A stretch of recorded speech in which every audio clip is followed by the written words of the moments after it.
former President Donald Trump has entered the vehicle on his way to the local airport there in Bedminster, New Jersey, to enter Trump Force One. Here's 7:57 on his way to Washington, D.C.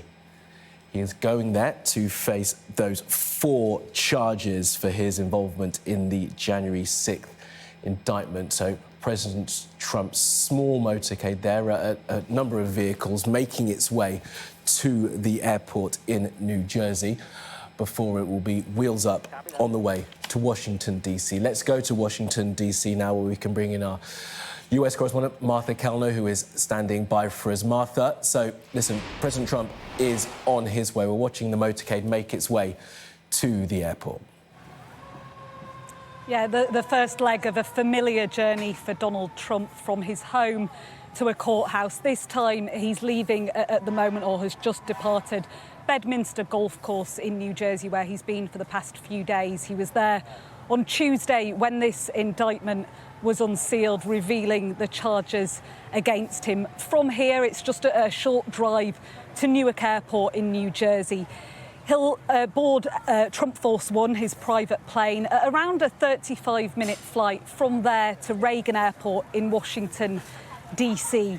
He'll be greeted again by a motorcade, including the Secret Service detail that travel with him everywhere he goes. He'll then have another short journey, just around 15 minutes, from the tarmac at Reagan Airport to E. Barrett Pettyman Courthouse, which is where he'll be processed and hear those charges read aloud in court for the first time. Just to recap for anyone who's not seen this 45-page indictment, the charges that Donald Trump faces, there are 4 separate charges. The first is conspiracy to defraud the United States. This relates to various methods he's alleged to have used to try and overturn the results of the 2020 election.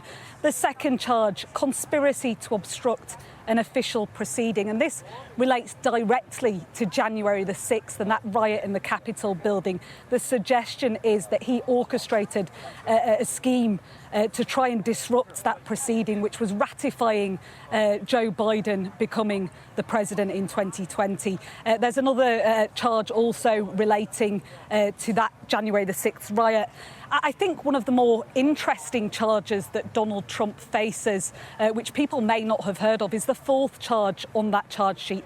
This one is called conspiracy against rights, and it's actually an old code introduced after the Civil War to prevent the KKK and other racists blocking black people going to the polls and interfering with elections. So this is about him allegedly denying others their right to vote. So while this may seem a repetitive process, it is Donald Trump's 3rd indictment in the last 4 months, his 2nd federal indictment.